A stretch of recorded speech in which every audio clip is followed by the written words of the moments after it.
Sophie, merci de m'accueillir. Je suis content d'être présent avec toi. Est-ce que tu veux bien te présenter pour commencer? Oui, volontiers. Je m'appelle Michael, j'ai 33 ans, j'habite en Valais, dans les montagnes, entouré de belles personnes et d'un magnifique environnement. Et que dire de plus? Je suis passionné par le vivant, par la nature. Je fais beaucoup de jardinage. J'ai pas mal d'autres passions, notamment la musique, mais aussi plein de sports en tout genre. J'aime bien être à l'extérieur en général. Et puis, bon, en général, on dit aussi ce qu'on fait comme métier, même si moi, c'est pas forcément ce qui me définit le plus, mais j'ai une formation à la base en anthropologie. Et puis, par des, euh, ping-pong de parcours biographique, je me suis retrouvé finalement à travailler pour une association de protection de l'environnement, ce qui me va bien parce que ça correspond à mes valeurs. Et dans cette association, je m'occupe de l'organisation de séminaires, la publication d'un magazine. C'est à l'échelle de la Suisse romande. Donc ça, c'est mon job, on va dire, principal, mais à côté, j'ai mille et une autres petites activités, euh, pas mal autour de la nature, de l'environnement et aussi avec une épicerie coopérative qui a été créée il y a 2 ans dans le village dans lequel j'habite, pour laquelle je m'investis pas mal. Voilà, un peu un petit portrait vite fait. Waouh, rien que ça, 33 ans. Juste pour faire un petit retour en arrière, anthropologue, donc c'est quoi pour ceux qui connaissent pas? Alors, l'anthropologie, c'est une science humaine ou une science sociale qui a pour objectif d'étudier en fait l'être humain dans toute sa diversité, on va dire, culturelle, historique, géographique, sociale. Donc, moi, j'aime bien prendre la comparaison avec la psychologie en disant, ben, les psychologues, on voit plus ou moins tout ce que c'est. C'est des gens qui étudient, bon, aussi qui soignent, du coup, mais la psychologie, c'est l'étude de l'être humain, mais plutôt d'un point de vue individu, un peu groupe, mais surtout individu. Puis l'anthropologie, c'est l'étude de l'être humain, mais pas juste à l'échelle de l'individu, mais aussi en prenant compte tout son environnement, en fait, culturel, historique, social.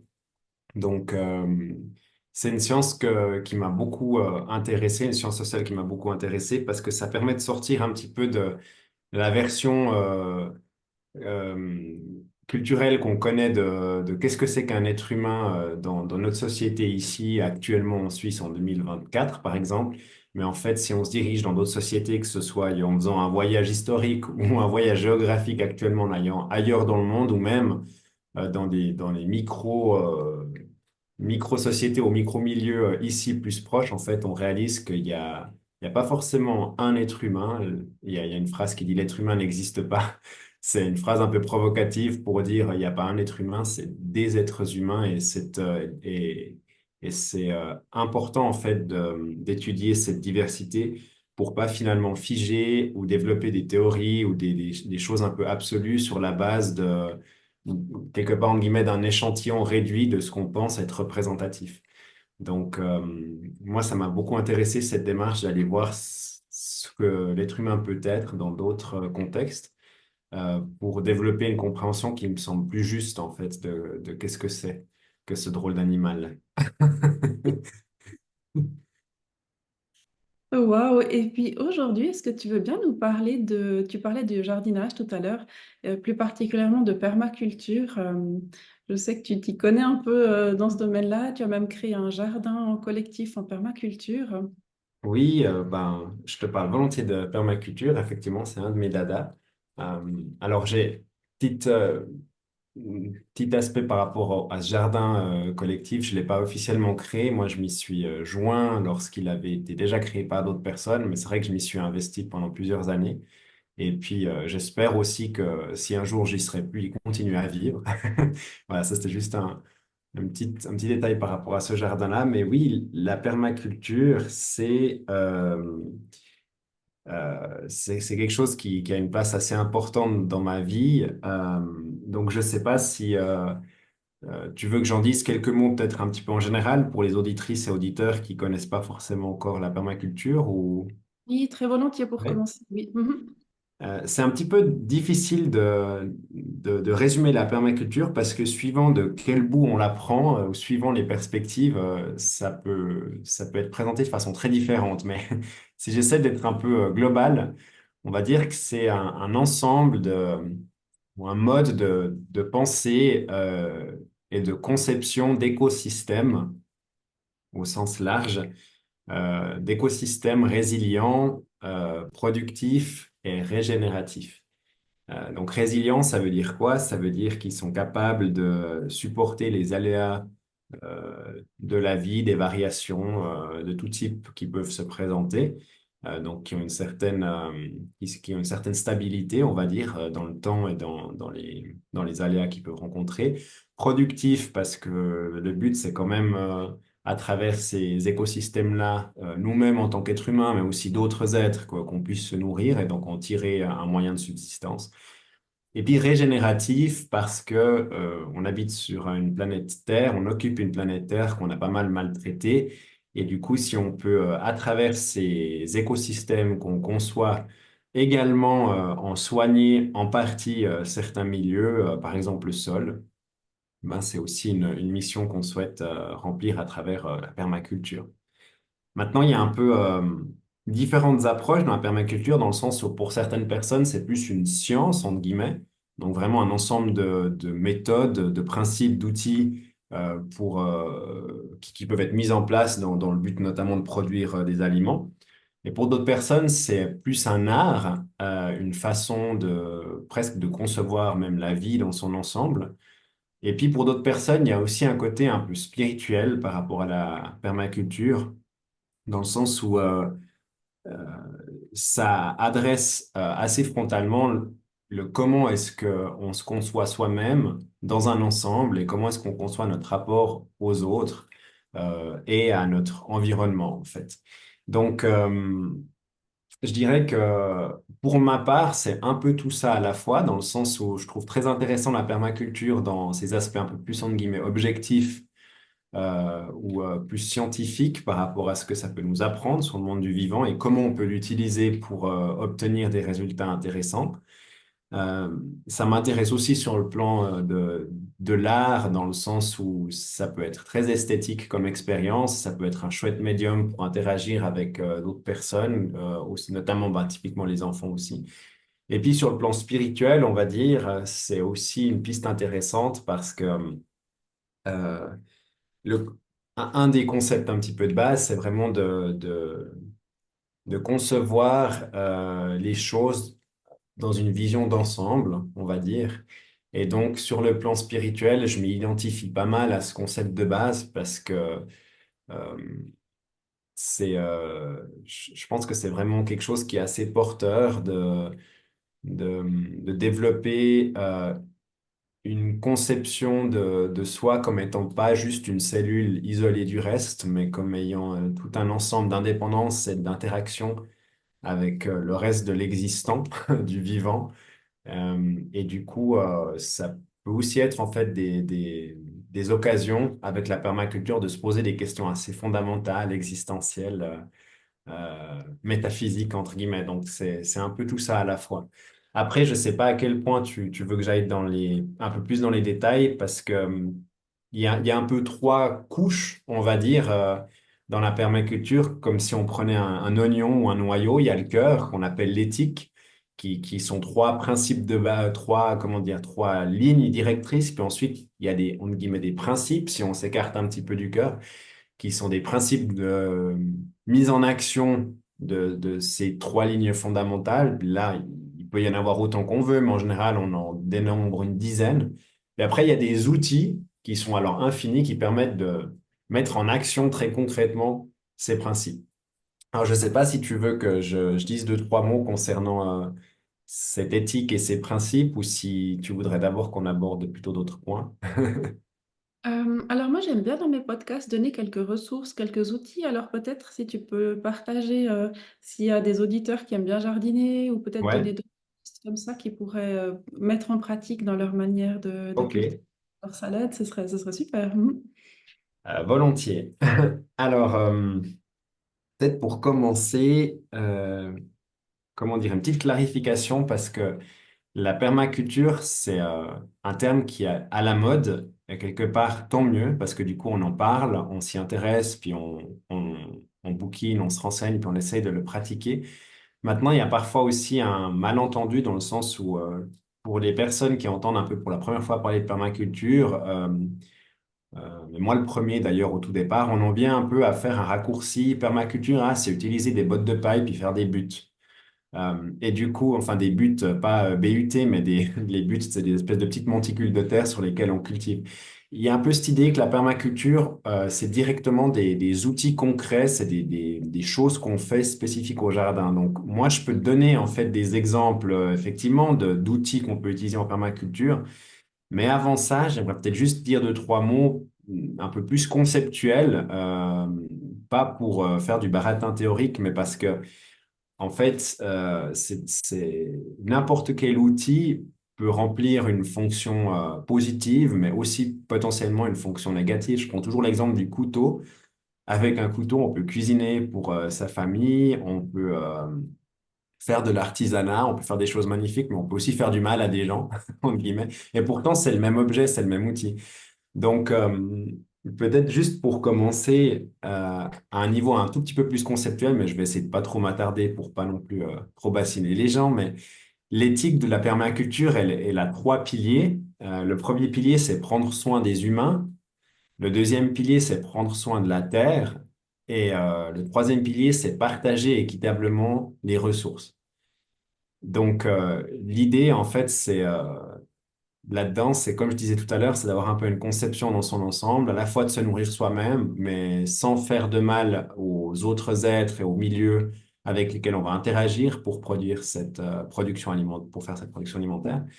Et puis, il y a l'idée aussi de partager équitablement les ressources parce que l'objectif, c'est pas d'être dans une compétition vers les autres, de s'accaparer des terres et puis juste de se nourrir soi-même, mais justement d'être dans une dimension de partage. Maintenant, comment est-ce que ces trois lignes d'éthique, on va dire, elles se traduisent de façon un peu plus concrète dans des principes? Alors, je peux donner quelques exemples. Il y a par exemple, vraiment, là, alors pour le coup, le premier principe pour un peu n'importe qui, quand même, j'ai l'impression, en permaculture, c'est le rôle fondamental de l'observation.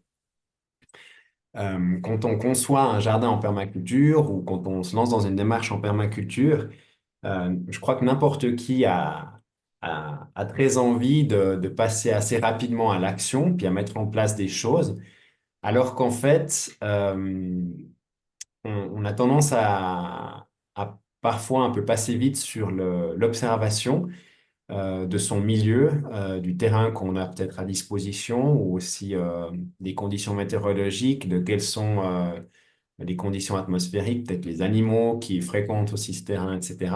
Et cette observation, elle est fondamentale parce qu'elle permet de concevoir ensuite un système qui soit en accord avec les conditions qu'on va pas pouvoir changer, comme la météo, la pente, les précipitations, les températures, le voisinage, aussi tous les aspects sociaux qui sont autour d'un terrain sur lequel on souhaiterait mettre en place un jardin.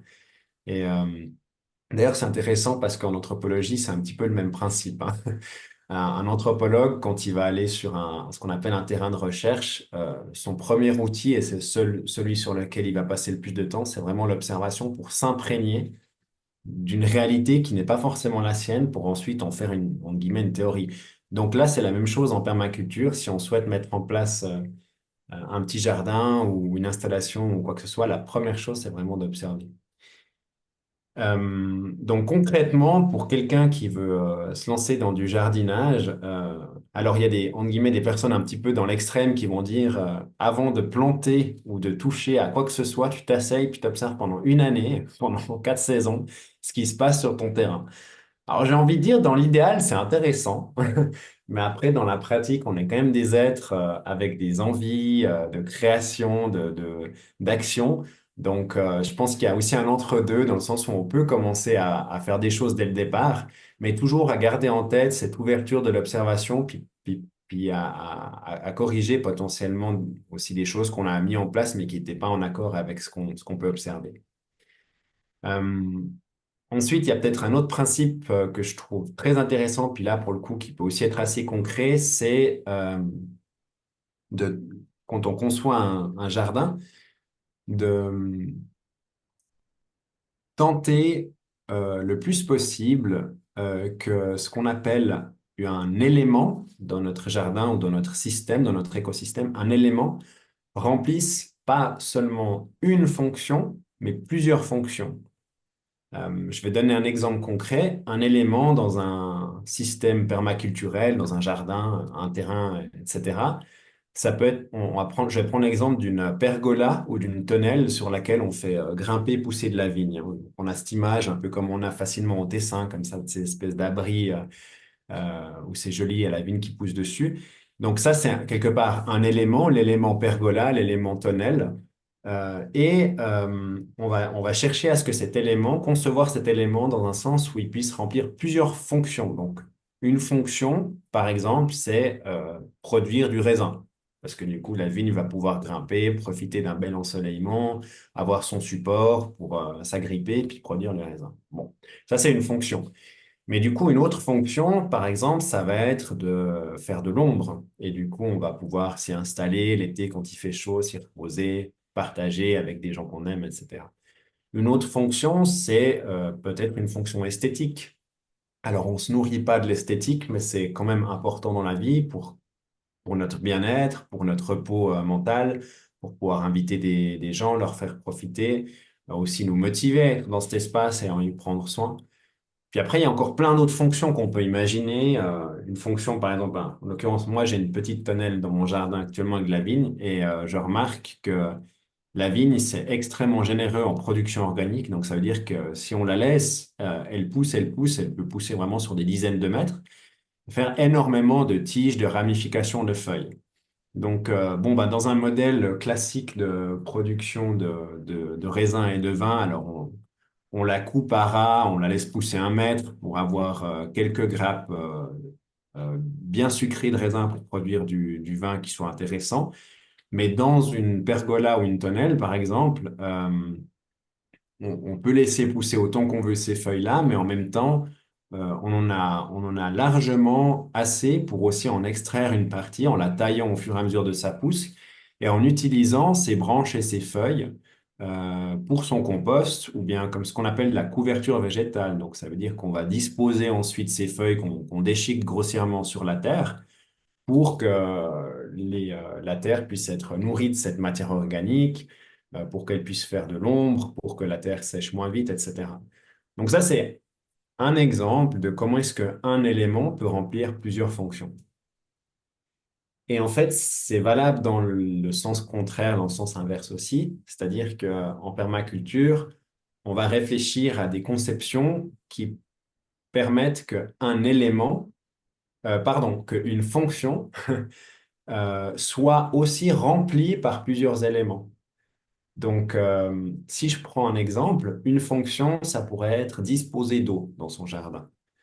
Euh, et du coup, pour disposer d'eau, pour avoir cette ressource, dans une logique de résilience et quelque part de durabilité, on va chercher à ce que cette fonction-là, disposer de l'eau, soit remplie par plusieurs éléments dans notre écosystème.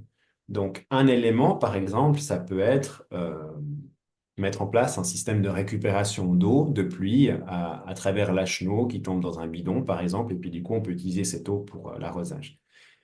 Un autre élément qui peut remplir la fonction de l'eau, ça peut être récupérer mettre en place, par exemple, durant l'été, une douche d'été dans le jardin. Donc, simplement, ça peut être un tuyau d'eau qui se chauffe au soleil ou que sais-je. Et l'eau avec laquelle on se douche, pour autant qu'on n'utilise pas trop de produits trop chimiques, on peut la récupérer aussi pour arroser certaines plantes. Mais il y a aussi des choses un peu plus basiques, dans le sens où le simple fait d'être connecté à un réseau d'eau, donc avec un robinet, c'est aussi un élément, bien sûr, ben, d'habitude, c'est d'ailleurs l'élément de base avec lequel on arrose, c'est aussi un élément qui nous permet d'avoir de l'eau. En fait, pourquoi c'est intéressant d'avoir plusieurs éléments qui remplissent une même fonction? C'est pas dans l'idée d'accumuler puis de se marcher sur les pieds, mais c'est comme je disais tout à l'heure, de développer sa résilience. Donc, c'est de permettre que si tout d'un coup, il y en a un qui est plus disponible pour une raison X ou Y, ben, on a toujours la fonction qui est assurée par un autre élément. Si je prends un exemple auquel on a été confronté, d'ailleurs, ces dernières années, lors des périodes de sécheresse durant l'été, si on a l'interdiction de la commune d'arroser avec le réseau d'eau en fait classique, et ben du coup on est bien embêté. Puis si on n'a pas mis en place des autres éléments qui permettent de remplir cette fonction, ben, on peut se retrouver du jour au lendemain à voir tout notre jardin dépérir en cas de grosse chaleur, par exemple. Donc ça, c'est un autre principe qui permet on va dire, de tendre à une résilience et puis à un système qui soit intéressant sur le plan du jardinage. Maintenant, ça, c'était des éléments assez, architecturaux presque que j'ai donné comme exemple. Je ne sais pas si tu veux que je donne un peu d'autres exemples plus liés à la culture du maraîchage ou aux plantes ou ce genre de choses, ou si tu voudrais aussi développer d'autres aspects. Euh, Bah, je me rappelle pour avoir collaboré au jardin, Oui, il y avait par exemple des associations de plantes qui permettaient qu'elles se renforcent et puis qu'elles se contribuent mutuellement. J'avais trouvé ça vraiment intéressant. Peut-être tu peux en ouais, donner des exemples. volontiers. Alors, l'association de différentes plantes ensemble, ça consiste sur une parcelle donnée, ça peut être à l'échelle de 1 mètre carré ou de 100 mètres carrés, on peut le considérer à différentes échelles. C'est le fait de ne pas cultiver une seule plante, ce qu'on appelle la monoculture, mais de cultiver différentes plantes ensemble, en même temps, sur une parcelle donnée. Et c'est effectivement, pour le coup, une technique qu'on utilise volontiers en permaculture parce que elle va apporter différentes choses intéressantes.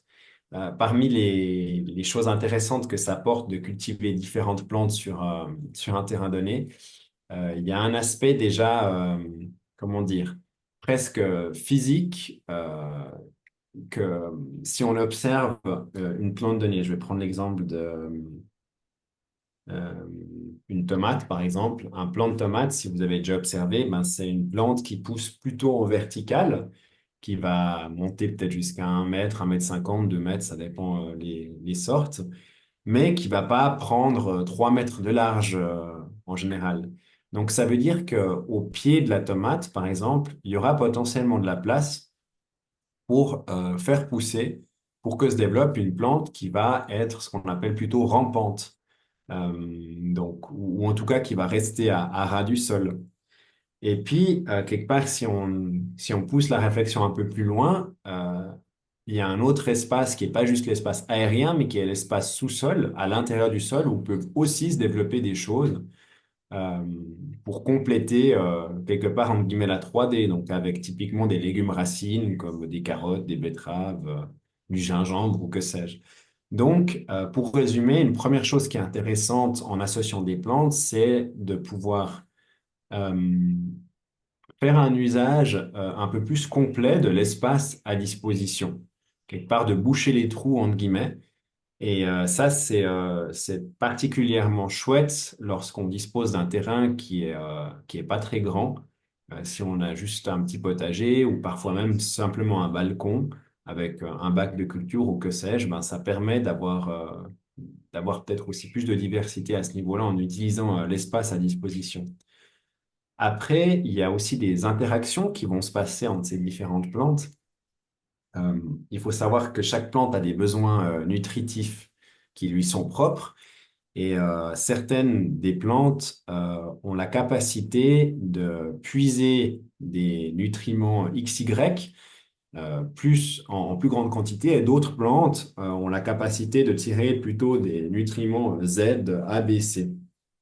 Et en fait, en associant certaines plantes, en connaissant un petit peu leurs besoins et leur capacité de tirer certains nutriments, ça nous permet aussi de créer des interactions entre elles. Donc, si je prends l'exemple de l'azote, qui est un élément dont les plantes ont besoin pour leur bonne croissance, l'azote, c'est un élément qui se trouve notamment dans l'air en quantité, mais que finalement assez peu de plantes ont la capacité de capter elles-mêmes. On appelle ça synthétiser l'azote, sans trop rentrer dans les détails. une famille de plantes, par exemple, qui est capable, qui a la capacité de capter cet azote dans l'air, c'est la famille des légumineuses ou des fabacées, ça dépend à quelle école on appartient. Mais en gros, c'est typiquement tout ce qui touche aux lentilles, euh, aux, aux fèves, aux haricots. Après, il y a aussi quelques arbres qui disposent de cette capacité.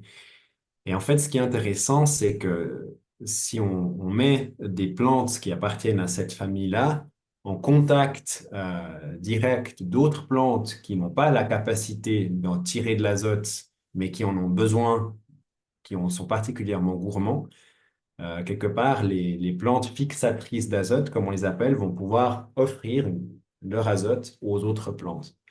Un exemple type dans la permaculture, c'est ce qu'on appelle la milpa, qui est en fait une association de trois types de plantes qui datent de l'époque précolombienne en Amérique centrale et qui consiste à associer donc toujours une légumineuse, donc typiquement un haricot par exemple, avec une cucurbitacée, donc typiquement une courge, et du maïs. Et en fait, là, ce qui est intéressant, c'est que le maïs et la courge en particulier, ils sont très gourmands en azote.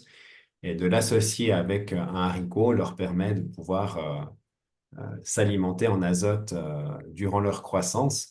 Et puis cette association, donc la milpa, cette association de ces trois plantes, elle est aussi du coup intéressante sur le plan spatial, comme j'en parlais avant, parce qu'en gros, le maïs, si tout se passe bien, parce que parfois c'est pas aussi simple que ça, mais si tout se passe bien, le maïs sert de tuteur pour les haricots qui vont grimper, qui vont lui grimper autour. Donc, ces deux plantes ensemble, quelque part, elles vont pouvoir aller utiliser l'espace aérien sur 1 ou 2 mètres de haut. Et puis, les courges, elles, quelque part, vont rester au sol et puis vont se balader sur le sol. Donc, si on observe ça sur le plan de la 2D, comme ça, on prend l'hélicoptère et on observe ça, ben, on voit en fait que euh, c'est une répartition qui est harmonieuse de l'espace de ces trois plantes. Donc ça, c'est quelque part une autre raison pour laquelle c'est intéressant d'associer des plantes, parce que du coup, elles ont des interactions intéressantes sur le plan notamment de leurs nutriments. Puis après, il y a encore mille et une autres raisons qui fait que c'est intéressant d'associer des plantes, mais aussi une des raisons assez basiques, j'ai envie de dire, que moi j'utilise volontiers pour associer les plantes, c'est la question de l'ombre. On a ici, en tout cas en Valais, en Suisse, de plus en plus des étés qui sont intenses sur le plan des chaleurs, sur le plan des sécheresses, sur le plan du rayonnement solaire. Et donc, certaines plantes peuvent en souffrir et ont besoin d'ombre. Donc, le fait, quelque part, de réfléchir à comment est-ce que une plante A qui supporte, entre guillemets, le soleil peut protéger une plante B qui préfère une mi-ombre, ben, ça peut créer des synergies très intéressantes.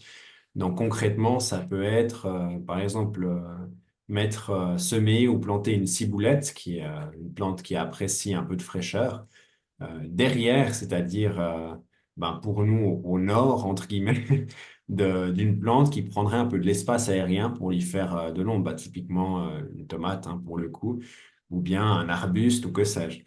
Mais du coup, c'est de concevoir sa répartition des plantes pour que, et là on reprend le truc de une fonction, plusieurs éléments, un élément, plusieurs fonctions, c'est-à-dire que bah, typiquement la tomate, hein, il va nous produire des tomates, pour le coup c'est chouette, on va pouvoir manger, mais elle va aussi faire de l'ombre à la ciboulette qu'on aura mis derrière, typiquement par exemple. Hein.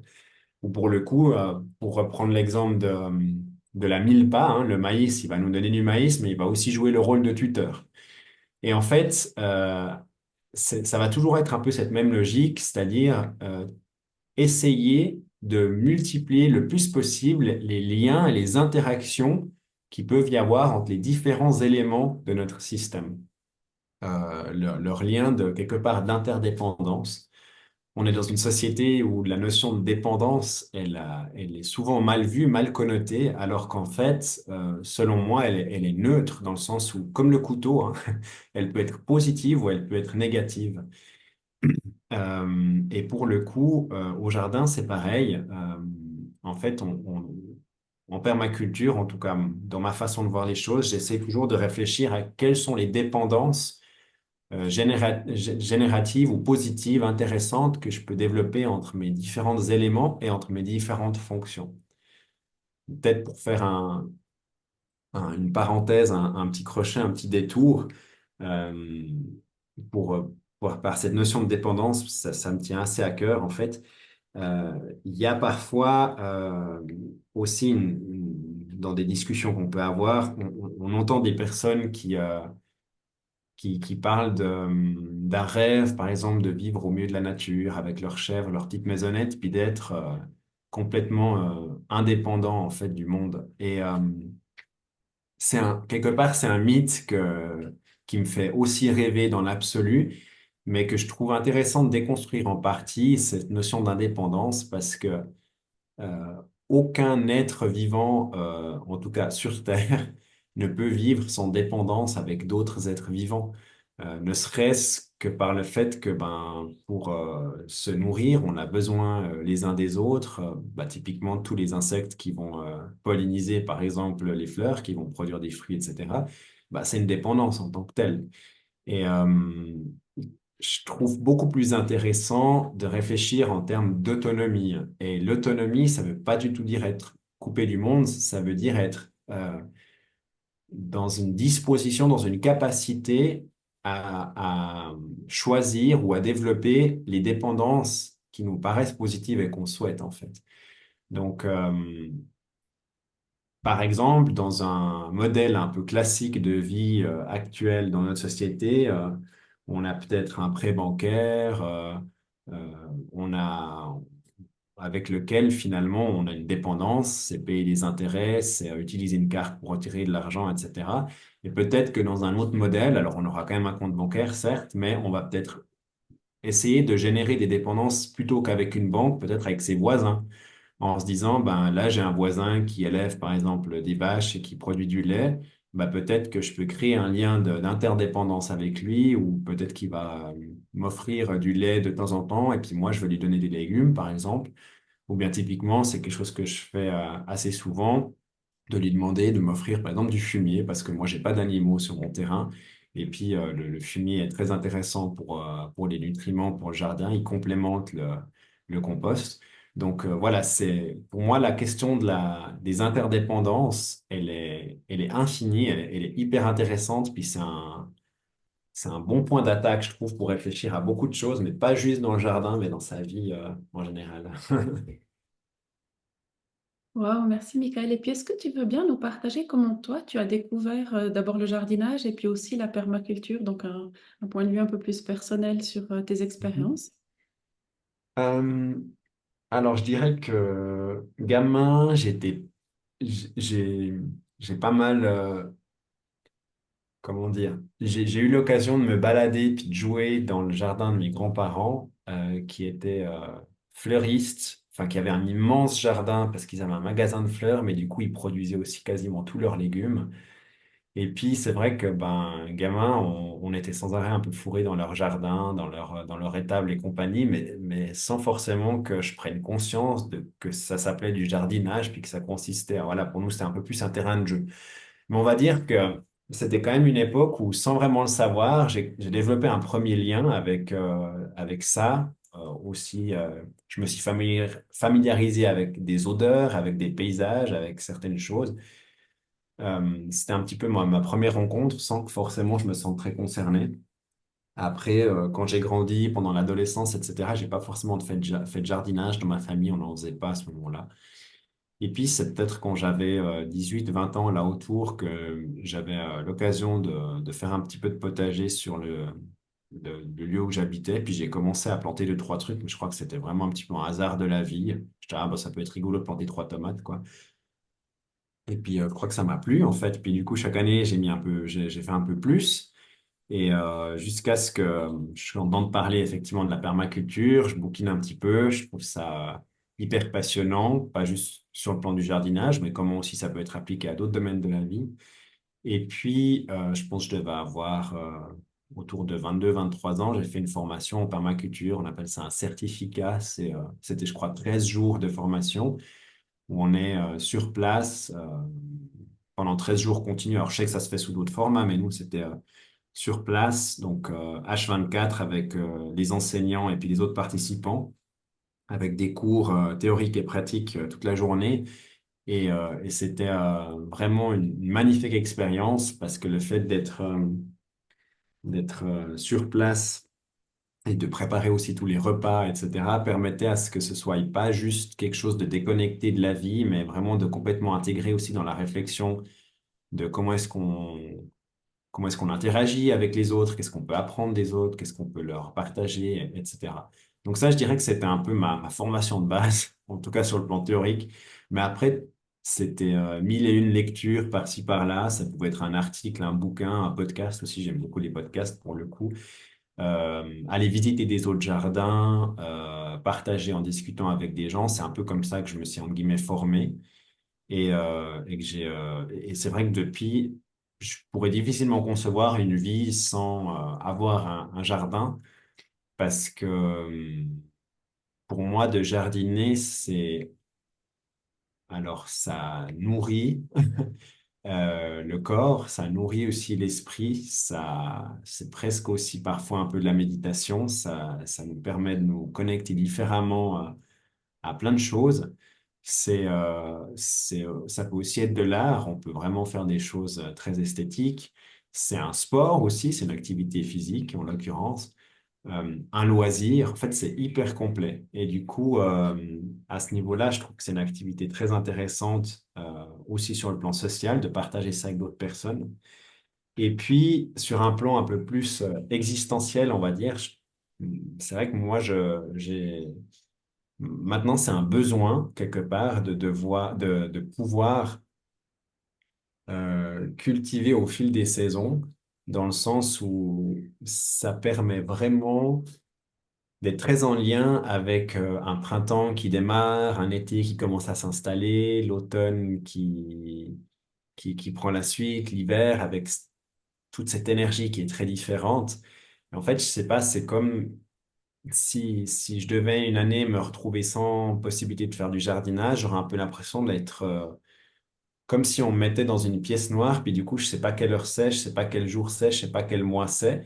Alors oui, je peux regarder les arbres, est-ce que les feuilles tombent ou est-ce qu'elles sont en train de pousser, mais le fait d'avoir les mains dans la terre, de ressentir les températures, de voir une graine qui germe, de voir des feuilles qui rougissent puis qui tombent, de voir comment se comportent les animaux, les chants des oiseaux, etc. Comment dire, ça nourrit comme un rythme biologique aussi interne et ça fait vraiment du bien. Ça me permet d'avoir un peu comment dire, je sais pas, les pieds sur terre et de me ressentir aussi beaucoup plus connecté, beaucoup plus en harmonie, mon corps avec l'extérieur. D'ailleurs, je trouve qu'en français, mais dans beaucoup de langues, on a un peu ce problème que on a ce terme environnement pour finalement parler de la nature, de l'environnement, etc. Mais même le mot nature, en fait, on a un mot pour définir ce qui, dans l'absolu, nous contient, nous, complètement aussi. Pourquoi est-ce que on parle de l'environnement comme si c'est quelque chose qui nous environne, qui est autour de nous, mais en fait, c'est pas autour de nous. On est complètement dedans, on en fait partie. Donc, c'est vrai que le fait de jardiner, pour moi, c'est une façon pratique de faire partie de cet environnement, puis pas d'être coupé, mais d'être en lien, quoi. Waouh, merci. Et on entend souvent parler de l'agriculture bio ou bien de la biodynamie même. En quoi c'est différent de la permaculture? Bonne question. Je dirais que euh, c'est des modes de culture qui sont pas opposés à la permaculture, mais qui sont un peu différents sur des échelles différentes. C'est-à-dire que l'agriculture biologique, elle consiste, en très résumé, à, à travailler avec le vivant et avec des produits qui sont issus du vivant, donc qu'on dénomine communément par naturel, encore que voilà, ça peut vouloir dire beaucoup de choses. On va pas travailler avec des produits phytosanitaires, des produits chimiques. Il y a quelques éléments comme le cuivre notamment qui sont autorisés en agriculture biologique, mais dans l'ensemble, on va exclure tous ces produits-là. Et puis, ben, en permaculture, quelque part, c'est presque évident au vu de ce que j'ai présenté tout à l'heure que l'agriculture biologique est pratiquée en permaculture. C'est-à-dire que si on veut prendre soin de la terre, prendre soin du vivant, ça me paraît être un peu contradictoire de débarquer avec un insecticide et puis de bombarder les moustiques ou que sais-je. Maintenant, c'est un petit peu plus complexe dans le sens où il peut parfois y avoir des situations dans lesquelles on a un conflit d'intérêts, entre guillemets, où on doit résoudre en fait un problème. Et parfois, il y a ce conflit entre la fin et les moyens. Je pense que dans certains cas, on peut même en permaculture la plus pure qui soit, être amené à faire des impasses sur certains principes de l'agriculture biologique pour des questions de viabilité et de résilience de son système. Je prends un exemple qui me vient en tête, mais il pourrait y en avoir d'autres. Si on a un jardin qui est en contact, par exemple, direct avec le jardin d'un voisin, et que ce voisin-là, peut-être il aurait une tolérance très faible par rapport à, à certaines choses de son propre jardin, et que ce voisin-là, peut-être qu'il fait partie des autorités communales, ou il a un certain poids, ou que sais-je, ou il aurait une ouverture d'esprit relativement faible, ou que sais-je, et puis il nous imposerait, par exemple, une fois par année, j'ai n'importe quoi, de bombarder, de produits anti-limaces, une bordure qui se trouve juste à côté de la sienne où il y a ces salades ou que sais-je qui se font manger, bah, on peut rester sur une position de principe en se disant non, moi je mets pas des granules anti-limaces parce que ça tue les limaces, puis j'ai pas envie de les tuer parce que c'est pas prendre soin du vivant.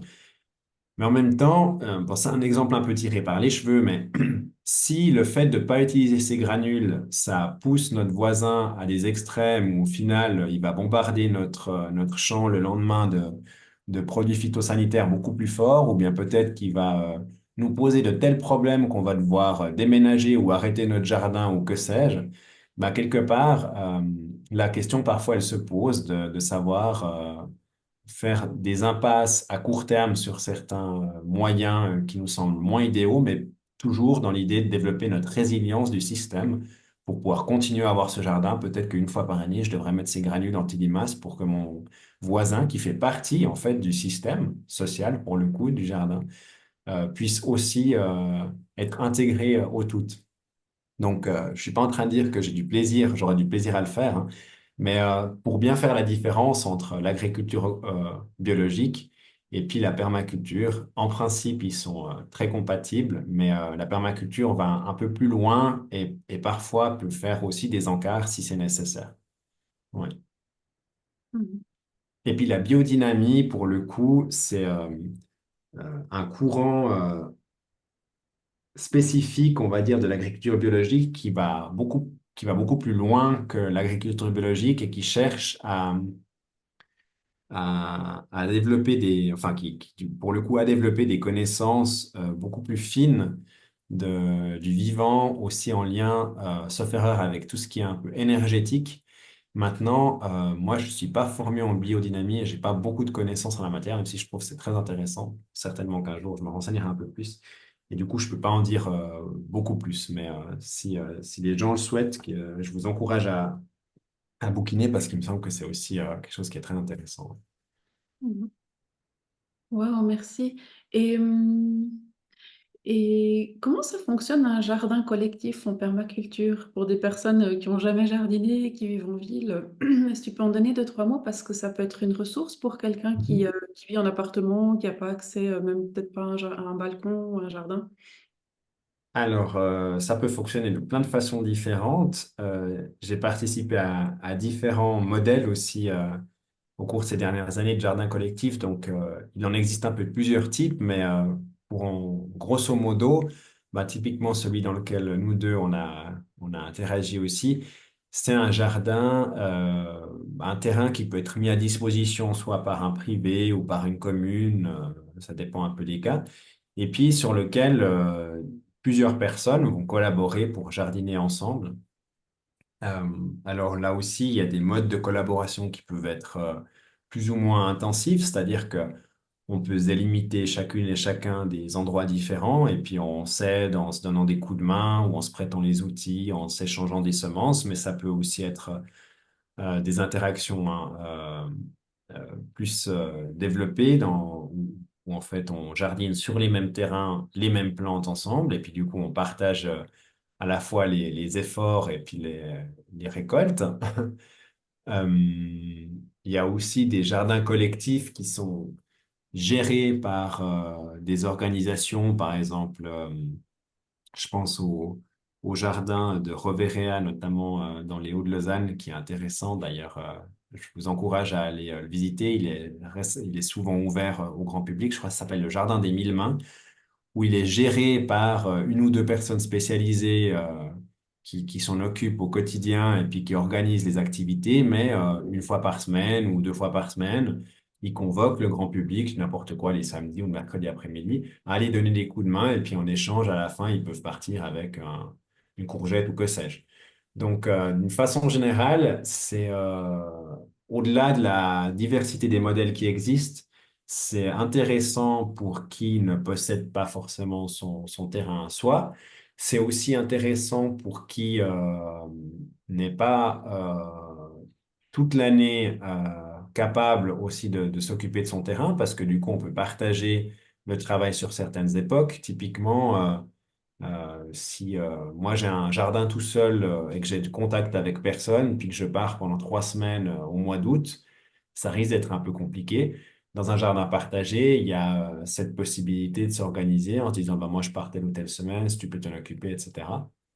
Il y a aussi toute la notion de partage des ressources, puis des charges, entre guillemets, qui est intéressante parce que si on a un outil, par exemple une brouette, en général, on l'utilise pas H24, 7 sur 7. Donc, si on peut le partager à plusieurs, c'est intéressant. Finalement, on revient de nouveau à cette idée de un élément, plusieurs fonctions. Voilà, c'est un élément, plusieurs personnes qui en bénéficient quelque part. Donc ça, c'est plutôt les aspects pratiques, mais après, sur les aspects humains, c'est aussi une expérience très intéressante parce que ça permet de partager ses connaissances, ça permet d'apprendre des autres, d'apprendre aussi à collaborer sur un projet commun avec d'autres personnes, avec les multitudes de personnalités et de tempéraments qu'on peut avoir. Donc, on apprend et on grandit beaucoup à travers ces expériences-là. Et typiquement, si je parle de mon tempérament, moi, j'ai tendance à être un peu hyperactif, à être très dans la pratique, euh, voilà, maintenant on plante ça, Lego, je suis par-ci, par-là, etc. Et dans les jardins auxquels j'ai participé, j'ai été parfois amené à travailler avec des gens qui étaient beaucoup plus contemplatifs, un peu plus euh, dans l'observation, justement, dans le repos aussi. Et quelque part, pour moi, c'était parfois un défi parce que j'avais ce côté, ouais, mais go, maintenant, allez, on se lève, on plante. Et j'ai pu apprendre de ces autres personnes à parfois aussi juste me poser 2 secondes, prendre du plaisir à faire un geste de façon plus lente, euh, apprendre à expliquer aussi certaines choses d'une autre façon, avec un autre vocabulaire, avec une autre approche. Donc, j'ai envie de dire un jardin partagé, de quelconque modèle qu'il soit il a cet avantage qui fait qu'on cultive pas, entre guillemets, seulement son jardin, mais on se cultive aussi beaucoup soi-même, humainement parlant, et, euh, et on grandit à travers tous les défis et puis les occasions qu'on a d'apprendre les uns des autres. Maintenant, justement, j'ai utilisé le mot défi, c'est une expérience assez intense parce que comme toute expérience humaine partagée, que ce soit à deux, dans une relation de couple, dans une famille ou au travail, dans un grand groupe, hein, ça j'apprends à personne. Ça peut aussi être complexe parfois à gérer les différences de point de vue, les différences d'aspiration, euh, tout l'aspect de la communication aussi qui est super important.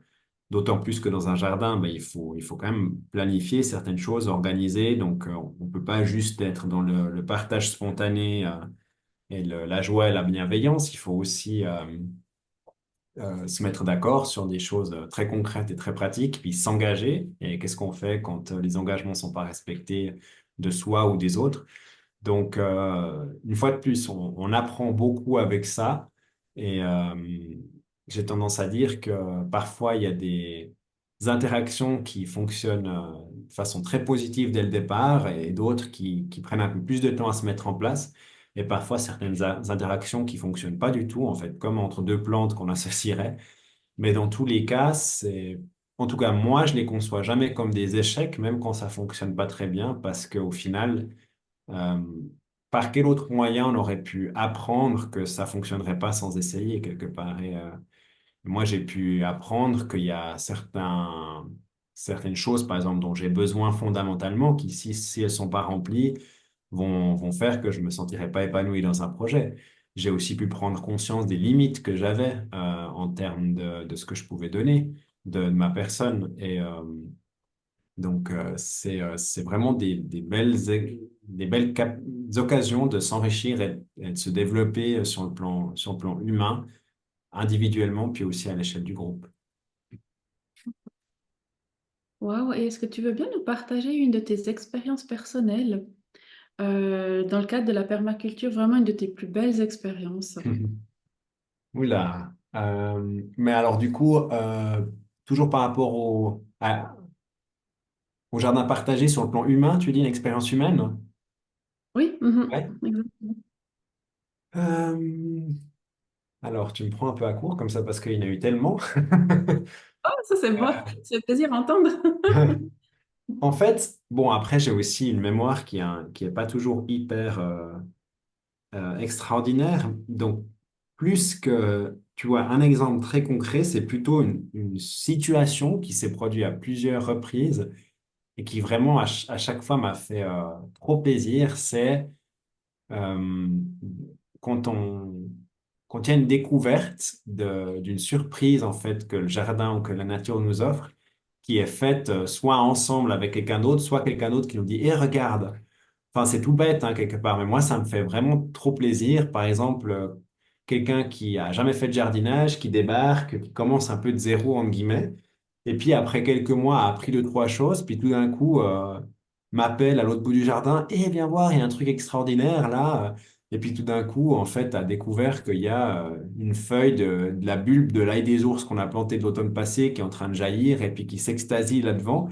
Alors que peut-être cette personne-là, elle aurait même pas su reconnaître déjà à la base que c'est de l'ail des ours, et puis ce serait pas du tout extasiée devant une pousse d'ail des ours parce qu'elle n'avait pas jusqu'à maintenant peut-être eu l'occasion de prendre conscience de la magie que c'est quelque chose qui pousse, qu'on a planté soi-même. Donc moi, ce qui est, ce qui, un type d'expérience qui est des plus belles en fait que je vis dans ces jardins partagés, c'est ouais, c'est ça, c'est d'être témoin d'une nouvelle extase quelque part que quelqu'un peut découvrir qu'avant n'avait pas forcément découvert jusqu'à maintenant.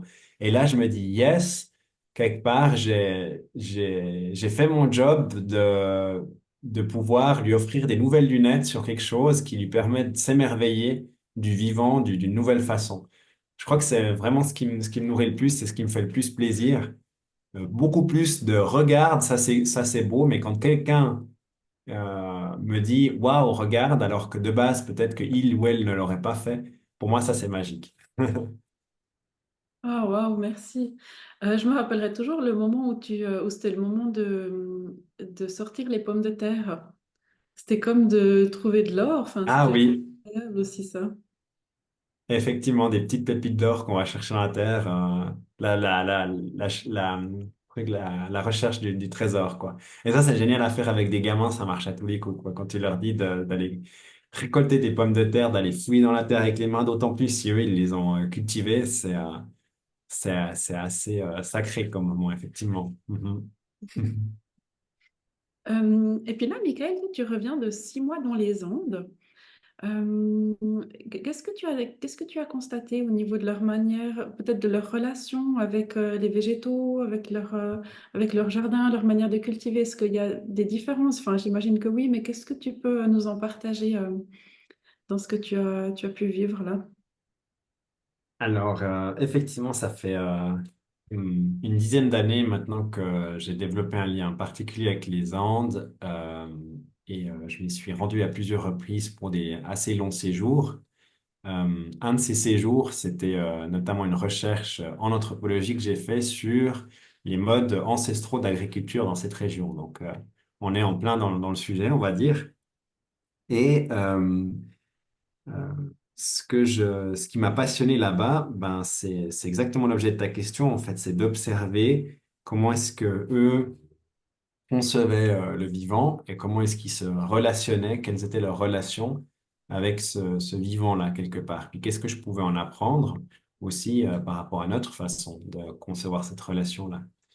Et alors, bon, il y a énormément de choses à dire parce que je peux pas résumer un travail de 120 pages comme ça en quelques secondes, mais peut-être pour donner quelques accroches, on va dire que un des enseignements assez forts que j'ai pu vivre là-bas, c'est la notion de réciprocité entre la Terre, la nature, appelons ça de différentes façons, il l'appelle plutôt la Terre, et puis nous, le monde des êtres humains, dans le sens où, en tout cas, dans une conception ancestrale, parce que les choses ont beaucoup changé aussi, mais encore pour certaines communautés, euh, la Terre est considérée comme presque un être en soi, un être vivant pour le coup, euh, avec lequel on va avoir des échanges.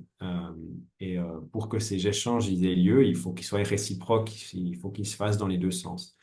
Donc, il y a une représentation de la Terre qui est pas un substrat qui va nous permettre, qu'on va exploiter pour nous permettre d'en tirer quelque chose, mais plutôt un être avec lequel on va mettre en place une relation réciproque d'échange qu'on va nourrir et qui va nous nourrir en retour. Concrètement, ça se traduit par exemple par le fait que on va mettre en place des rituels qui peuvent être vécus de façon individuelle ou de façon collective, à travers lesquels, en fait, on va réaliser des offrandes à la terre, euh, étant donné que quelque part, elle nous fait des offrandes à nous nous offrant, en nous donnant le fruit de nos récoltes ensuite quand on cultive justement avec elle, quelque part, les aliments. Et je trouve ça assez intéressant quand on réfléchit finalement dans un système de pensée très différent, beaucoup plus occidental, ce, avec cette idée de permaculture, on est finalement très proche, même si c'est pas exactement les mêmes couleurs, les mêmes termes, les mêmes concepts, mais la logique inhérente, elle est assez proche dans le sens où observer le vivant, prendre soin du vivant, travailler avec lui, euh, aussi cultiver la reconnaissance. Finalement, ça se rapproche de cette idée qu'on a dans les Andes de nourrir la terre pour qu'elle nous nourrisse, d'être beaucoup plus dans une dynamique de coopération plutôt que d'exploitation. Et du coup, pour que ça se fasse bien, cette dimension d'observation du vivant, elle est aussi très importante. Après, euh, une autre chose aussi que j'ai pu vivre là-bas et que j'ai vécu comme un enseignement, vraiment aussi plus sur le plan humain pour le coup, c'est que cette, euh, cette, cette dynamique-là, en fait, de réciprocité, elle s'applique aussi beaucoup entre les êtres humains. Et du coup, là, on revient à cette question des interdépendances dont on parlait avant, c'est-à-dire que, il y a une représentation qui se joue un peu différente de comment est-ce qu'on conçoit l'individualité et le collectif ou la communauté. Euh, donc là, je mets en garde, il faut pas non plus tomber dans une idéalisation ou un truc absolu où ici on est des individualistes, puis là-bas ils sont des collectivistes. C'est beaucoup plus complexe que ça. Mais je dirais, il y a des dimensions, des aspects de la vie dans laquelle, dans ces communautés dans lesquelles j'ai vécu quelque temps, le collectivisme se joue différemment et l'individualisme se joue différemment. par exemple, toute la question de l'alimentation, qui est très en lien pour le coup avec le jardinage et la culture, etc. C'était un grand, grand domaine d'observation et d'enseignement pour moi, où il y a eu tout un chemin que j'ai dû parcourir pour comprendre un peu leur logique par rapport à leur conception de l'alimentation sur le plan collectif. Donc, si je prends un exemple concret, euh, il y a eu par exemple, enfin, moi, ça m'a pris concrètement, je pense, 3 ou 4 mois pour commencer à piger quelque chose de ce qui se passait, mais un des nombreux événements qui se sont produits, qui m'ont un peu amené à me remettre en question et à me poser des questions, c'était une fois qu'on revenait d'une matinée de culture sur un champ, donc on devait marcher du style 1 heure. On avait mangé le repas de midi une demi-heure avant sur place, enfin plus ou moins, hein. Et puis on marchait, puis il y a un de mes collègues de l'époque, un de mes amis de l'époque, qui sort, je crois que c'était du pain, mais du coup qu'il distribue à tout le monde. Donc voilà, il m'invite, il me donne un morceau. Et puis moi je lui dis, ah mais c'est gentil, mais j'ai pas faim en fait, merci beaucoup. Et du coup, il a réagi assez fortement. Il s'est offusqué un peu comme ça, puis il m'a dit, mais comment tu peux pas me le refuser? Nous, on a accepté ton aide, que tu viennes au champ avec nous, que tu travailles avec nous, donc toi, tu dois accepter le morceau de pain que je te donne. Et ce genre d'événements, de situations s'est produit dans plein de situations, enfin, dans plein de contextes différents. Ou par exemple, bah, de nouveau, vous venez de manger quelque chose, je sais pas, vous sortez de chez vous, vous traversez le village et puis il y a une autre famille qui vous invite à manger le repas de midi. En fait, vous allez pas leur dire, mais je viens de manger ce qu'on ferait, puis du coup, tout le monde comprendrait logiquement que notre estomac est plein et que du coup, on ne peut pas se retaper un deuxième repas par-dessus. Bah, là-bas, non, c'est pas comme ça que ça se passe. C'est ah, merci beaucoup, on entre et on mange en fait. Et ça peut être un peu violent sur le plan digestif et sur le plan corporel quand on n'a pas l'habitude. Après, eux, ils développent une capacité à, à supporter ce genre d'épreuve que moi, j'ai aussi dû développer dans une certaine mesure parce que ça arrive très souvent. Mais en fait, la conclusion à laquelle je suis arrivé sur un plan un peu plus, entre guillemets, anthropologique, c'est que, en tout cas dans ces familles avec lesquelles j'ai interagi, ils avaient une conception de la satiété, donc le sentiment d'avoir faim ou de ne pas avoir faim, qui était pas tant individuel, mais plus collectif. C'est-à-dire que la question de savoir est-ce que tu as faim ou pas, toi, Sophie, en tant que personne, elle se pose pas vraiment. C'est plutôt en termes de groupe ou en termes de communauté ou de collectif. Donc, le fait d'offrir de la nourriture, c'est, oui, il y a la nourriture qui est un ensemble de choses caloriques qui va nous remplir l'estomac, mais il y a autre chose qui est très fort avec ça, c'est aussi finalement le lien, l'amitié, et du coup, la réciprocité qu'on va nourrir, pas juste l'estomac, mais on revient à cette idée, justement, les liens d'interdépendance qu'on va cultiver. Et, euh, et du coup, bah voilà, pour moi, venant d'une représentation beaucoup plus, pour le coup, individuelle de la satiété et de la faim, c'était parfois difficile pour moi parce que je me faisais violence sur le plan corporel et du coup, je le vivais pas forcément très positivement. C'est-à-dire que oui, je trouvais ça mignon qu'on m'invite une troisième fois à manger à midi, puis j'étais reconnaissant dans l'absolu, mais en même temps, je trouvais ça un peu violent de me l'imposer et je pouvais parfois pas toujours très bien réagir parce que j'en pouvais juste plus. Donc, j'ai dû quelque part apprendre à un peu me détacher de ça, puis à me concentrer sur l'autre volet de la chose, qui était la dimension de l'amitié, de la réciprocité qui se développait.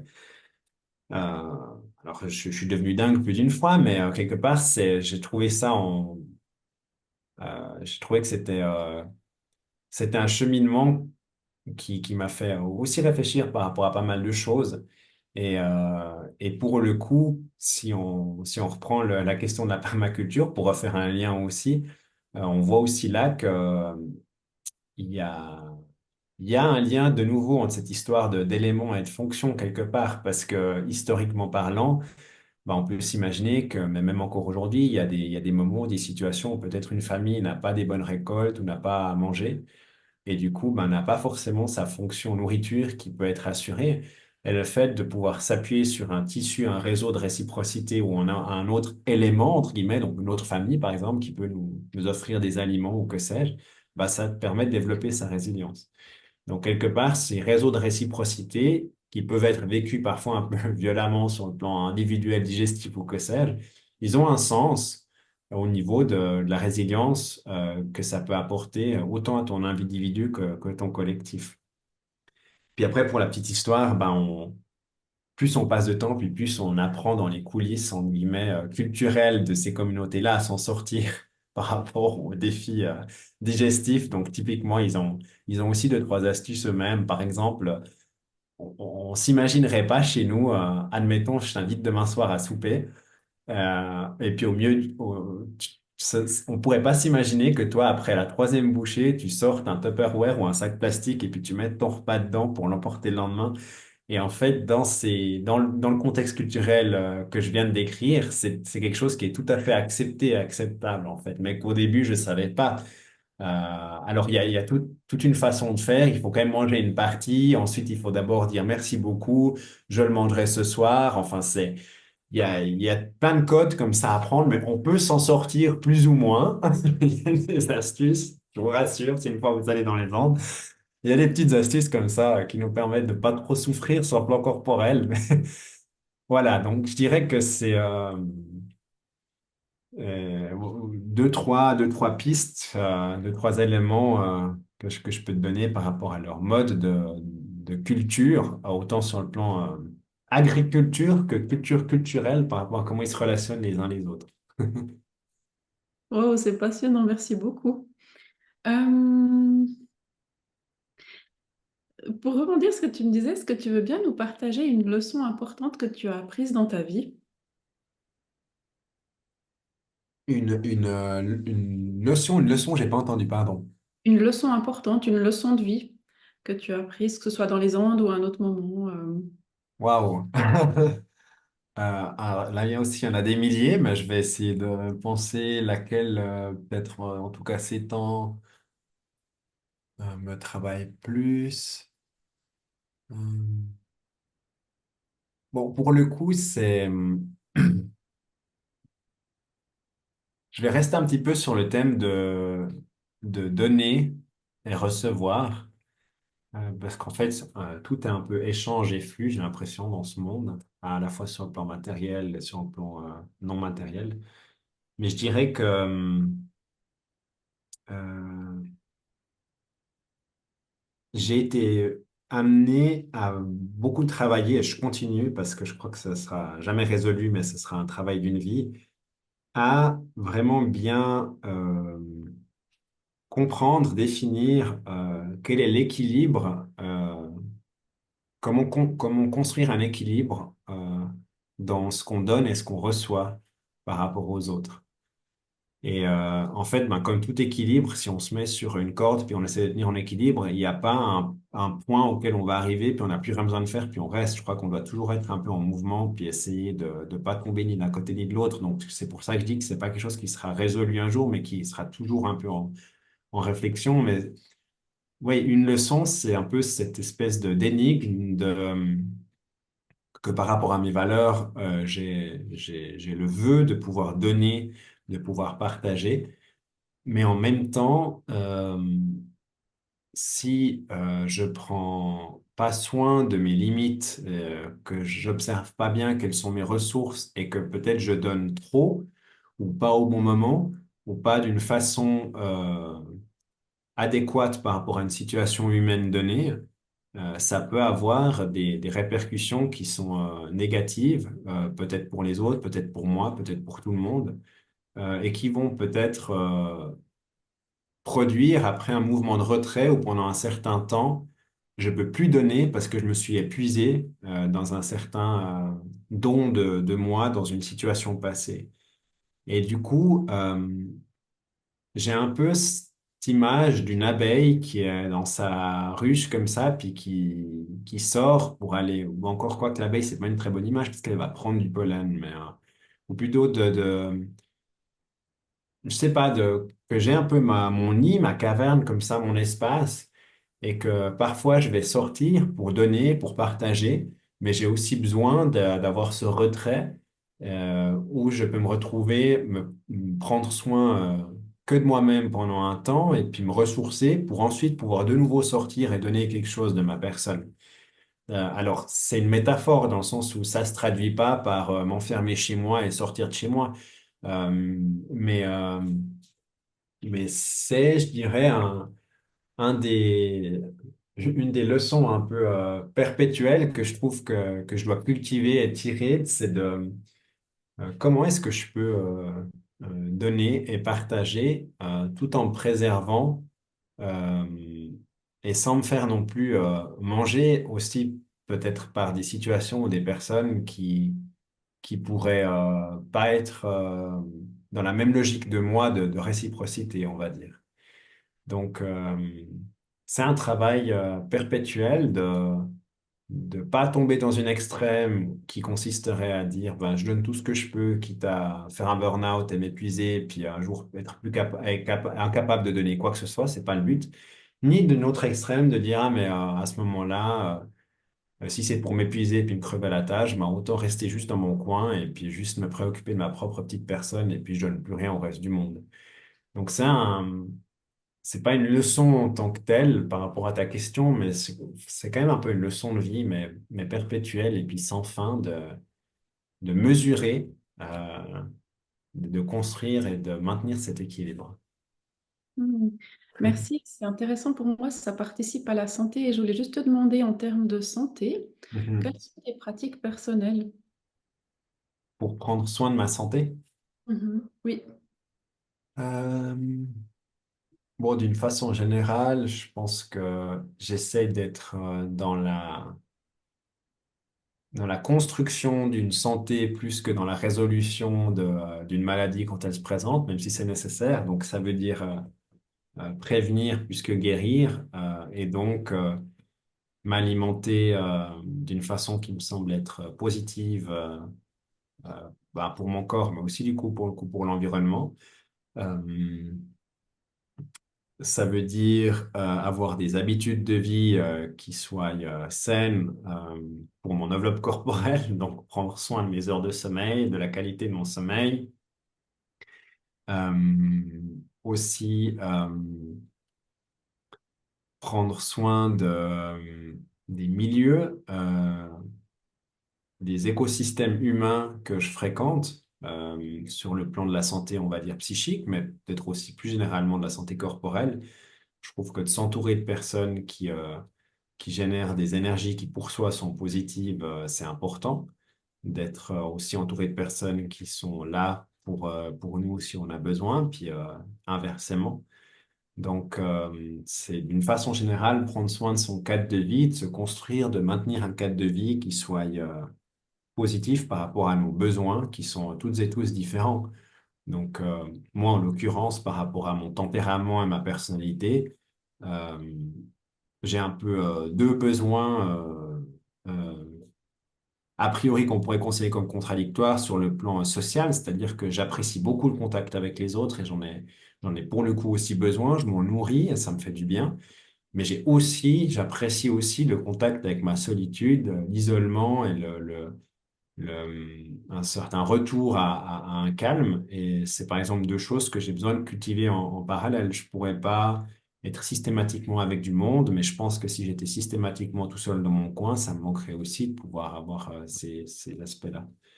Après, d'une façon beaucoup plus matérielle, temporelle et globale, j'ai depuis longtemps renoncé à avoir un emploi à temps plein aussi pour pouvoir disposer du temps qui me permette de prendre soin ben, de moi et des autres.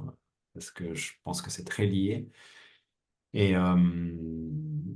par rapport à ça, quand j'en parle ou des gens me demandent tu fais quoi dans la vie, tu bosses à quel pourcentage, puis que je leur dis que je travaille à temps partiel, une des premières questions c'est ah mais tu fais comment du coup financièrement et tout. Et en fait, j'aime bien partager aussi cette réflexion que finalement, l'argent, c'est une ressource.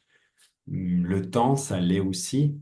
Et là, pour le coup, on revient à cette notion d'équilibre. Pour moi, en tout cas par rapport à ma santé sur un plan très global, un des points clés, c'est d'avoir un équilibre justement entre les ressources en temps et en argent dont j'ai besoin pour, euh, pour être en bonne santé, être heureux, être bien dans ma vie. Et quelque part, si je bossais à 100% du lundi au vendredi de 8h à 17h30 ou que sais-je, j'aurais peut-être beaucoup d'argent pour avoir des biens matériels et recourir à des services, mais j'aurais très peu de temps en fait pour remplir certains besoins que j'ai. Et finalement, ce qui est intéressant, c'est que certaines personnes s'imaginent qu'en travaillant en temps partiel, c'est pas possible de vivre financièrement, mais ce qui se représente pas toujours, c'est que quand on a plus de temps, donc plus de ressources temps, on a besoin de moins de ressources argent aussi, pour mille et une raisons. Par exemple, si j'ai un rendez-vous, je dis n'importe quoi, là, dans 2 heures à l'autre bout de la région, si je finissais mon travail 10 minutes avant le rendez-vous, ben, il me faudrait une voiture pour pouvoir m'y rendre rapidement. Maintenant, si je dispose d'horaires flexibles ou en tout cas de plus de temps parce que j'ai un travail à temps partiel, ben, ce temps-là, il me permet de pouvoir me permettre de faire ce trajet, par exemple, à pied ou à vélo. Et du coup, plutôt que d'utiliser une ressource argent avec la voiture que j'ai dû acheter, investir, les assurances et puis l'essence, j'utilise une ressource temps qui est le temps en plus que ça va me prendre, peut-être 40 minutes à la place de 10 minutes pour me rendre à cet endroit-là. Puis la bonne nouvelle dans l'histoire, c'est qu'en faisant ça, en plus, je me fais du bien parce que c'est du sport, ça me fait prendre l'air, etc. Donc, c'est peut-être pas le plus ce à quoi on pense en premier quand on parle de santé, parce que oui, je pourrais dire que j'essaye d'être de manger des aliments frais, je suis principalement végétarien, ce genre de choses, mais je dirais que plus fondamentalement parlant encore, c'est vraiment cet équilibre de quelles sont les ressources dont on a besoin en termes de temps et d'argent, puis définir là une fois de plus l'équilibre qui est approprié, adéquat par rapport à sa vie. Wow, j'aime bien cette perspective. Ouais, ça sort un peu du cadre, mais c'est l'essentiel finalement. Et si tu pouvais choisir une personne avec qui tu pouvais partager un repas ou jardiner, de n'importe quelle époque, que ce Ah, soit de fiction, de film, excellent. qui est-ce que tu aimerais, avec qui est-ce que tu aimerais passer ce moment-là et pourquoi? Waouh. Euh, Là aussi, hein, j'aurais 10 000 idées qui me viennent en tête, mais allez, j'en prends une comme ça au hasard, je l'attrape, et puis ça pourrait être avec euh, une personne de notre région, mais qui vivait à une époque lointaine dans laquelle, spirituellement parlant, avait encore beaucoup de place dans notre existence qu'on appelle le paganisme. Donc, en fait, c'était tous les ensembles de types de pensées, de modes de spiritualité qui pouvaient exister soit en parallèle, soit avant l'émergence du christianisme, en tout cas ici en Europe, et dans lequel il y avait tout un ensemble de pensées et d'éléments sacrés, mais qui étaient du coup liés à son environnement naturel, entre guillemets. Et du coup, je connais pas grand-chose en fait à ces systèmes de pensée-là, aussi parce qu'ils n'ont pas été beaucoup documentés, forcément, parce que c'était des traditions orales, etc. Et en tant qu'anthropologue, je me suis baladé dans les Andes et puis j'ai pu euh, enquêter un petit peu sur leur façon de eux se relationner en guillemets par rapport à leur environnement naturel, parce qu'effectivement ils conçoivent le soleil comme étant l'être vivant, la terre comme étant l'être vivant, il y a des rituels par rapport à ça, etc. Et je crois savoir qu'en Europe, en fait, on avait pas mal de mécanismes qui étaient similaires, mais peut-être avec des termes différents, avec des entités différentes. Puis je trouverais passionnant de pouvoir partager un repas avec quelqu'un qui m'en dise un peu plus à ce sujet, finalement, là, autour de moi, par rapport aux rivières, aux montagnes, au ciel, aux étoiles, au vent, etc. Comment est-ce qu'il quel lien sacré ou spirituel, énergétique il avait avec ces entités-là. Je trouverais ça hyper trippant et inspirant. Wow, merci pour la découverte. Le paganisme, c'est ça? Le paganisme, ouais, c'est en fait quand on dit païen, la culture païenne ou une croyance païenne. En tout cas, si je me trompe pas, c'est un peu le terme générique historiquement qu'on utilise pour toutes les croyances qui n'avaient pas forcément une église officielle, une institution, mais qui faisaient foi dans le fait, dans le quotidien des gens, quoi. Wow, merci. On va gentiment terminer. Est-ce que tu veux bien peut-être juste encore nous dire qu'est-ce qui te tient à cœur en ce moment? Qu'est-ce qui te met en joie? Euh, alors, qu'est-ce qui me rejoint en ce moment? Alors, de façon très immédiate, là, ces jours, on est sur une espèce de période de transition entre le printemps qui a, qui a été un peu atypique parce que assez pluvieux puis un peu plus froid que ce qu'on a eu ces dernières années, et puis l'été qui commence à s'installer. Je crois que là, aujourd'hui, il fera une trentaine de degrés. Et du coup, c'est un moment assez magique en étant à l'extérieur parce qu'il y a beaucoup de choses qui se passent. Il y a beaucoup de petites bébêtes qui volent dans tous les sens, de lézards qui commencent à se lézarder au soleil, de fleurs qui s'ouvrent, de fruits qui commencent à apparaître, d'odeurs aussi, de pollen. Dans le ciel aussi, il y a beaucoup de jeux. Et du coup, c'est quelque chose qui me remplit de joie ces jours quand j'ai un moment de me poser puis d'être dans l'observation, de nouveau, on y revient, dans l'émerveillement de tous ces changements. Euh, je trouve ça magique. Donc, ouais, c'est quelque chose qui me remplit de joie ces jours. Ouais, merci beaucoup, Michael. Euh, on n'a pas eu l'occasion d'en parler, mais tu as fondé une association ou cofondé une association Brin de Savoir. Est-ce Ouais, que tu peux bien en dire deux, trois mots et puis comme ça, je pourrais mettre les informations pour les personnes qui veulent, qui pourraient s'y intéresser, puis oui, peut-être qui veulent rentrer en contact avec toi de manière indirecte. ouais, volontiers. Ben, ouais, merci beaucoup. Euh, Effectivement, il y a peut-être 4 5 ans maintenant, avec des amis, on a créé une association qui s'appelle donc Brin de Savoir, brin au pluriel, donc comme les brins d'herbe ou les brins de sapin ou que sais-je, mais du coup de savoir. C'est une association dont le slogan est apprendre par et pour l'environnement. Donc, on développe toute une série d'activités à travers lesquelles on souhaite que les participants et participantes euh, puissent, d'une part, apprendre des choses pour prendre soin de notre planète. Par exemple, comment fabriquer ces produits ménagers naturels ou ces deux, trois petits soins bobos de grand-mère ou, euh, ou comment, oui, comment prendre soin de soi sans faire de mal à l'environnement. Donc ça, c'est le côté apprendre pour l'environnement. Et puis apprendre par l'environnement parce qu'on essaye d'intégrer le plus possible cet environnement-là, cette nature, comme aussi comme quelque part terrain de jeu ou terrain d'apprentissage, comme matériel pédagogique. Donc, tout ce qu'on peut faire à l'extérieur, on le fait à l'extérieur et on utilise finalement tout ce qui se présente à nous comme opportunité d'apprentissage. Donc, pour prendre un exemple concret, on fait des sorties plantes sauvages, par exemple, et pour leur expliquer un petit peu un résumé historiquement de comment est-ce que l'être humain s'alimentait par rapport aux plantes sauvages versus plantes domestiques. On essaye de donner un peu une échelle temporelle, historique aux participants. Et du coup, ben, plutôt que de sortir une feuille de papier et puis de commencer à faire un tableau ou que sais-je, on leur demande chacune et chacun de trouver une pierre, une feuille, enfin ça dépend un peu ce qu'il y a sur le terrain. Ensuite, de faire une longue ligne droite sur 50 ou 100 mètres. Et puis après, on fait un calcul sur les X millions d'années passées, en fait, combien d'années existent entre chacune de ces feuilles ou de ces pierres.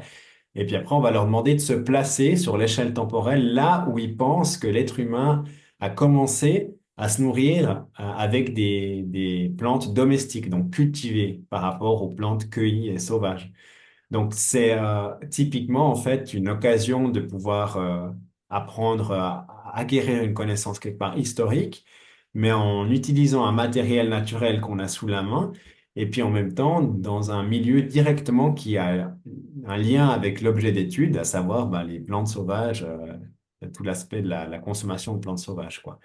Donc, on a toute une série d'activités. Donc, ben, j'ai nommé les sorties plantes sauvages, où on apprend aussi à cuisiner, puis à se soigner des petits bobos avec. On a des ateliers aussi pratiques, fabrication de pain au levain naturel, fabrication donc de produits cosmétiques, produits ménagers, de savon, de récupération textile. On a un peu différentes activités comme ça. Et notre vision, c'est vraiment de transmettre, d'essayer de réveiller dans les participants quelque part un amour pour la nature, pour l'environnement, pour leur donner envie d'en prendre soin, puis aussi qu'ils apprennent à avoir plaisir de faire certaines choses soi-même. Parce qu'on considère que pour pouvoir changer certains nos modes de vie, la raison, c'est un levier d'action, d'expliquer pourquoi est-ce que c'est bien de faire ci et pas ça. Mais on pense, en tout cas, en observant un peu ce qui se passe à l'échelle de notre société, que la raison, c'est pas toujours suffisant et qu'il faut aussi passer par le cœur et que le cœur, ça peut être le plaisir qu'on a à faire quelque chose, ça peut être l'amour qu'on ressent, qu'on apprend à ressentir pour quelque chose qui n'est pas forcément un être humain, mais peut-être un animal ou une plante ou un espace naturel. Et donc, c'est un peu notre vecteur d'apprentissage. On a une toute petite association, donc on ne fait pas énormément d'ateliers par année, mais si vous êtes intéressé, allez jeter un œil sur notre site internet. Vous pouvez nous écrire un email ou nous appeler et puis on peut regarder pour organiser quelque chose. On a organisé dans des maisons de quartier, dans des centres culturels, des bibliothèques, des écoles, un peu là où ça se présente. Puis si c'est avec des enfants, c'est encore mieux parce que c'est la génération à venir, quoi. Wow, merci. Puis le site internet, c'est brindesavoir.ch, hein. Je mettrai dans les Voilà, tout épisodes. à fait, ouais. Brin avec un S pour le coup, brindesavoir.ch. Exactement.